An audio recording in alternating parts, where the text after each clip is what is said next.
So hello alpha beta gamma. और आज के इस पर्टिकुलर लेक्चर में हम कवर करने वाले मैथमेटिकल रीजनिंग का third part, that is conditional and biconditionals. ठीक है, तो ये होपफुली हमारा थर्ड लेक्चर है।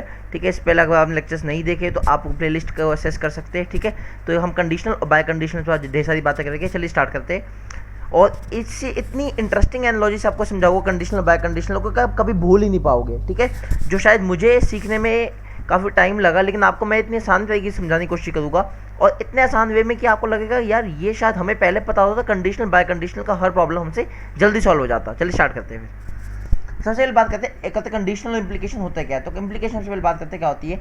इम्प्लीकेशन क्या होती है, देखो, two statements connected by the phrase if and then. तो पहले आपको क्या सीखना है कि कहते हैं ये इफ और देन से कनेक्ट होते हैं, इफ और देन से। ठीक है, यानी कि इफ पी देन क्यू, अगर ऐसा तो ऐसा, अगर ऐसा, अगर पी स्टेटमेंट एग्जीक्यूट होगी तो पी क्यू भी एग्जीक्यूट होगी। ठीक है, ऐसा होता है ये, इसी को हम कहते हैं इम्प्लीकेशन। सपोज करते हैं हमारे पास एक स्टेटमेंट है x इज इक्वल्स टू 4 और q हमारे पास एक स्टेटमेंट है x plus 6 is equals to 10। So देखिए यहाँ पे लिखा हुआ है। ठीक है, तो आप इसको रिप्रेजेंट कैसे करते हैं, एक सिंगल एरो बना करके, और ये सिंगल एरो समझने में बहुत ज़्यादा मदद करेगा आपकी बाद में भी। ठीक है, तो इसको रिप्रेजेंट कैसे करते हैं, p सिंगल एरो q। ठीक है, इसको कहते हैं p इम्प्लीकेशन q। ठीक है, कैसे लिखते हैं, इफ p देन q, जो पहले आया है आपको उसको पहले लिखना पड़ेगा इफ p, और जो बाद में आया है उसको देन के बाद में लिखना पड़ेगा देन q। ठीक है, कैसे लिखेंगे, if x is equals to 4 then x plus 6 is equals to 10। ठीक है, तो आप होपफुली आपको बात समझ में आ गई होगी। ठीक है, और इसको इससे p से रिप्रेजेंट करते हैं। और एक तरीका और होता है जो आपको बुक्स में मिलेगा कैसे रिप्रेजेंट करने का, इक्वलेंट होता है नेगेशन p v q के। नेगेशन p और q, नेगेशन आपने पढ़ रखी है, आपने और भी पढ़ रखा है, q भी पढ़ रखा है। ठीक है, तो मैं आपको उसको प्रूफ भी करवा के दिखाऊंगा ट्रुथ टेबल की मदद से। चलिए चलते हैं अभी आगे। ठीक है, होपफुली आपको बात समझ आ गई होगी। अगर आपको नहीं भी समझ आई है तो आपको इतना आसान तरीका बताऊंगा, आपको बिल्कुल अच्छे तरीके समझ आ जाएगी। इसके अगले पेज पर ही है। ठीक है, तो आपको कुछ नहीं है, x इक्वल टू 4 और x प्लस इक्वल 10, सपोज दो स्टेटमेंट है, तो आप इफ पी देन क्यू से कनेक्ट कर सकते हो, इसे कहते हैं इम्प्लीकेशन। ठीक है, चलिए ट्रूथ टेबल की बात करते हैं, इंटरेस्टिंग एनालॉजी की बात करेगी, कैसे हम देख सीख सकते हैं। तो आपको क्या करना है, पहले आपको पी और क्यू बनाना तो आता ही, हमने पहले भी लेक्चर में बात करी थी। आपको क्या करना है, पी इधर और क्यू इधर, T F T F T T F F सिखा रखा था आपको। अब आपको क्या करना है, ये क्या है, एक एरो का साइन, एरो। अब मैं आपको जो एनालॉजी बता दूँ सब जल्दी समझ पाओगे इस बात को। तो एक बात बोलो, एरो हम कब करते हैं, या तो ये इसको कुछ कह रहा होगा, पी क्यू को कुछ कह रहा है, आप ऐसा सपोज करो कि एरो बना हुआ है, इसका नाम पी क्यू को कुछ कह रहा होगा। ठीक है, क्या कह रहा है उस पर बात करते हैं। ठीक है, देखिए क्या कह रहा है, और इसको अगर हम ढंग से थोड़ा समझते, मैं पेन चेंज कर ले थोड़ा। ठीक है, तो देखो आप ऐसा समझो, ट्रू का मतलब होता है सच्चा, ऐसा समझते हैं। ट्रू का मतलब है सच्चा और एफ का मतलब है झूठा। ठीक है, ये देसी भाषा में बिल्कुल समझाने की कोशिश कर रहा हूं मैं आपको। तो एक बात बोलो, एक सच्चे ने कहा, एक मिनट आप इसको थोड़ा ऐसे समझो, एक सच्चे ने कहा कि तू सच्चा है तो सच्चा है। एक सच्चे ने कहा कि तू झूठा है, एक सच्चा आदमी कहेगा किसी झूठे आदमी को कि तू झूठा है, तब भी तो वो झूठा होएगा, नहीं तो हर केस में वो सच्चा ही होएगा। ठीक है, एक सच्चे ने कहा कि तू झूठा है, एक सच्चे ने कहा कि तू झूठा है तभी तू झूठा है। ठीक है, इसलिए यहाँ पे फॉल्स आएगा, बाकी सारे केसेस में क्या आता है, ट्रू आता है। सच्चे ने कहा कि तू झूठा है तभी झूठा है, नहीं तो बाकी सारे केस में सच्चा होता है। ठीक है, यही हमने बताने की कोशिश करी कि ट्रू, फिर यहाँ पे सिर्फ फॉल्स, फिर ट्रू, फिर ट्रू। ठीक है, और इसको अगर हम नेगेशन पी वी क्यू करके समझने की कोशिश करें तो वो भी समझ लेते चलिए। ठीक है, मैं थोड़ा इरेज कर लेता हूँ उसको।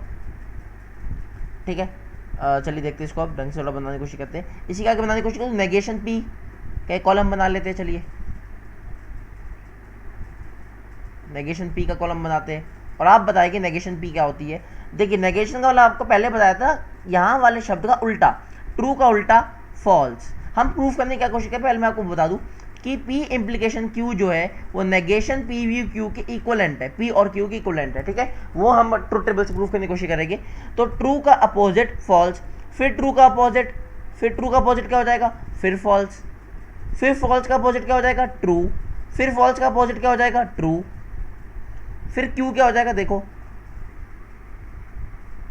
अब क्यू बनाने की कोशिश करते हैं। क्यू तो हमारा बना ही हुआ ऑलरेडी, लेकिन फिर भी मैं थोड़ा अच्छे इनसाइट के लिए समझाने की कोशिश कर रहा हूँ। ठीक है, तो ट्रू को हम यहीं कहीं सीधा का सीधा डायरेक्ट टू डायरेक्ट कॉपी कर लेंगे, टी एफ हम बनाने की कोशिश करेंगे नेगेशन पी वी क्यू, यानी कि नेगेशन पी और क्यू, मैं वी बोल देता हूँ इसको। ठीक है, पी और क्यू कहते हैं वैसे, पी और क्यू।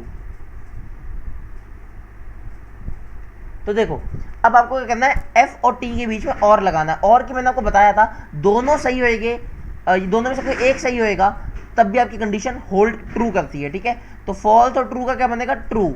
लेकिन फॉल्स और फॉल्स का क्या बनेगा, फॉल्स। ट्रू और ट्रू का भी क्या बनेगा, ट्रू। और ट्रू और फॉल्स का भी क्या बनेगा, ट्रू।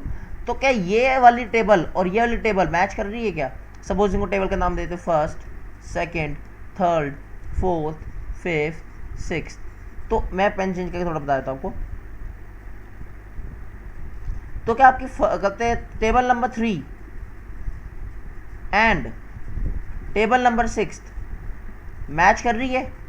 आप खुद चेक करो। अगर कर रही है तो ये वाली बात जो मैंने लिखी थी ये बिल्कुल ठीक है। ठीक है, और आपको कहते हैं इन्हें लंबे तरीके से नहीं करना, अभी क्वेश्चन के थ्रू बताऊंगा तो और हलवा लगेगा। लेकिन अब आपको इतना याद रखना है कि एक सच्चे ने कहा कि तू झूठा है तभी झूठा है, नहीं तो हर बाकी केस के अंदर सच्चा आएगा। ठीक है, सीवीसी केस के अंदर फॉल्स स्टेटमेंट आएगी। चलिए आगे करते हैं बात, बाय कंडीशनल चलते हैं। अब हम बात करते हैं बाय कंडीशनल की। बाय कंडीशनल की स्टेटमेंट देखिए और बड़ी खतरनाक स्टेटमेंट लगती है। A statement is a biconditional statement if it is the conjunction of two biconditional statement, one converse to other. ये क्या लिखा हुआ है, तो उसको कुछ भी ऐसे घबराने की जरूरत नहीं है, आपको आराम से समझेंगे। कई बुक्स में ये ऐसे लिखी हुई मिलती है, इसलिए मैंने ऐसे लिख दी। ठीक है, देखा यहाँ पे बना रखा है। या फिर कई बुक्स में ये ऐसी भी लिखी हुई मिलती है। ठीक है, तो आपको नहीं डरना कि ये दोनों में से क्या दिक्कत है।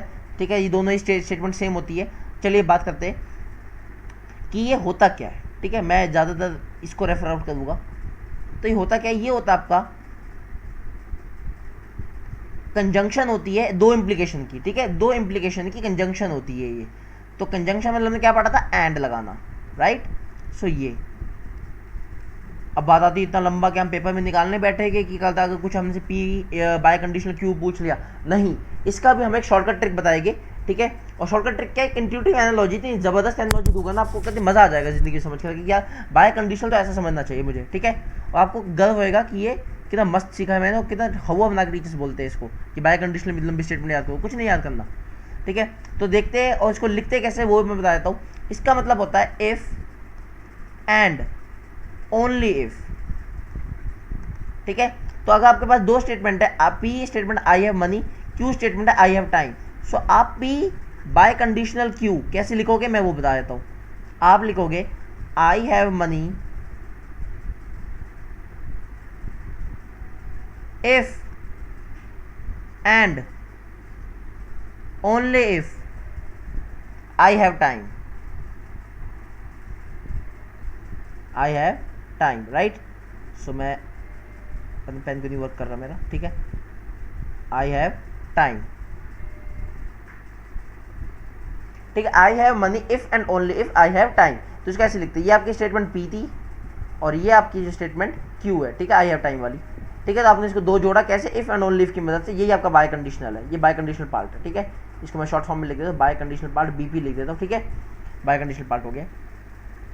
चलिए आगे चलते हैं, इसकी ट्रू टेबल को हम बड़े आराम से समझने की कोशिश करेंगे। ठीक है, और ये जो बीच में थोड़ा सा करते हैं स्पेस नहीं होता वास्तव में, ये बन गया है। ठीक है, तो मैं इसको थोड़ा सा बनाया तो ढंग से। ठीक है, स्पेस नहीं होता बीच में।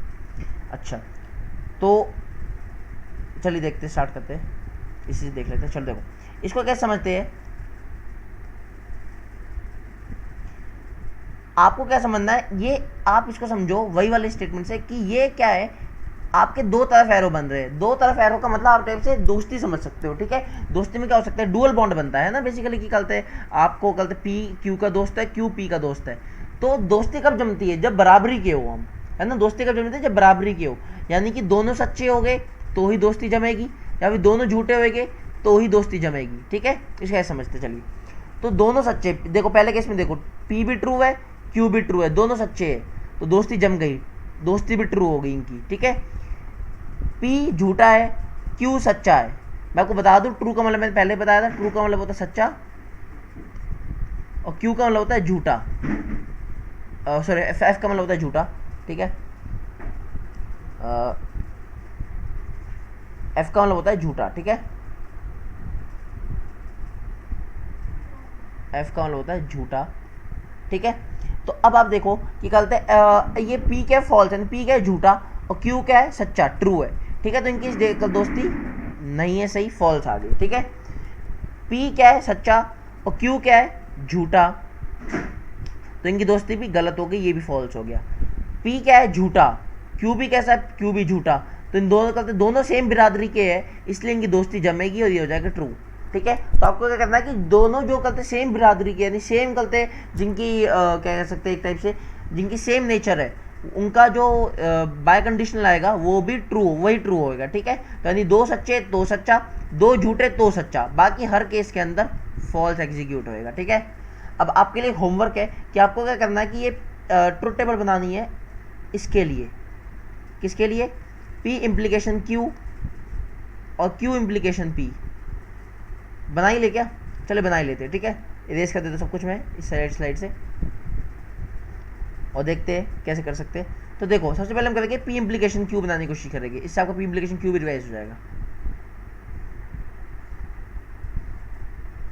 क्या बताया था P इम्प्लीकेशन Q को, देखो एक सच्चे ने कहा कि ये झूठा है तभी ये झूठा है, नहीं तो हर केस में क्या है, ये सच्चा है, ठीक है। तो अब आप देखो कि ट्रू ट्रू, तो ये ट्रू आ जाएगा, ठीक है।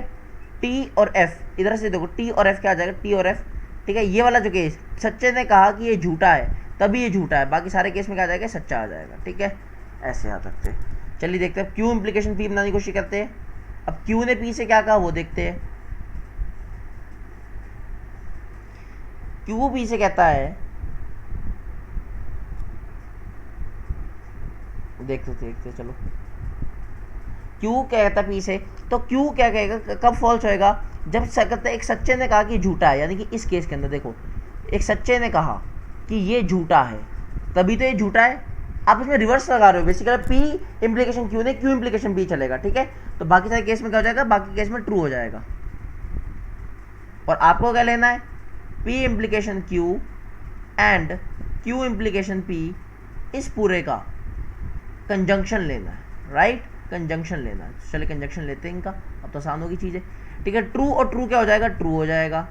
ट्रू और फॉल्स, अभी आपको बताया था ना कि एंड का मतलब क्या होता है, एंड गेट, जो एंड यानी कंजंक्शन वाला जो आपका होता है ऑपरेटर, उसका मतलब क्या होता है कि दोनों सच्चे तभी काम करेगा, नहीं तो नहीं करेगा ये। तो टी और एफ का क्या हो जाएगा, एफ फिर ट्रू, ठीक है। तो ये आपका यहाँ पे भी ट्रू आया, यहाँ पे भी ट्रू आया, false false false false, true true. तो आप देख सकते हो 1 2 3 4 5 6, यानी कहते हैं जो कॉलम नंबर आपका 3 है वो कॉलम नंबर 6 की ट्रुथ वैल्यूज के बराबर है, ठीक है। तो आप कह सकते हो हेंस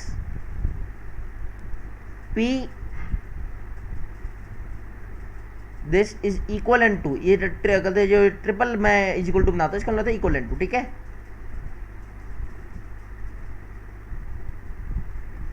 ठीक, तो आपको कहते होपफुली कहते बात समझ में आ गई होगी। आज के लिए इतना ही, ठीक है। तो thank you guys for watching my video, ठीक है। लाइक करो यार, इसको शेयर करो, सब्सक्राइब करो अगर कंटेंट यूजफुल लगा हो तो, ठीक है। कई यूट्यूबर ज़बरदस्ती करते हैं, ठोक ठोक के करते, सब्सक्राइब करवाने की कोशिश करते हैं, लाइक करवाते हैं, करते ज़बरदस्ती बोलते हैं, ठीक है। नहीं यार, तुम्हें कंटेंट यूजफुल लगा है और लगा है कि नहीं यार हमें सही में कुछ बात समझ आई है, तो सब्सक्राइब करो, ठीक है, लाइक करो, उसको शेयर करो अपने फ्रेंड्स के साथ। तब तक के लिए हैव अ नाइस डे।